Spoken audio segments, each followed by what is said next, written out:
Hi everyone, welcome back to another episode of Banking and Crypto Guide. In today's video, I'm going to show you how to activate Fidelity credit card online. So watch the video till the end and don't forget to subscribe to our channel by hitting that subscribe button. Press the notification bell so that you'll never miss another upcoming upload from us. Now let's get started. Open up a web browser to begin.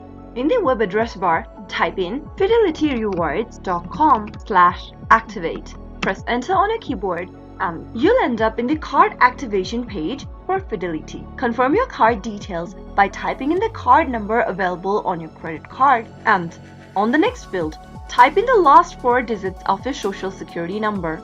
Enter the 3 digits code that is available at the back of your credit card in the last field. Finally, click on the activate button and follow through the on-screen prompts till the end in order to finish off your activation. That was how you can easily activate your Fidelity Rewards credit card. I hope the tutorial was helpful to you. If it was, go ahead and give us a thumbs up. I'll be back soon with more videos like this. Thank you for watching.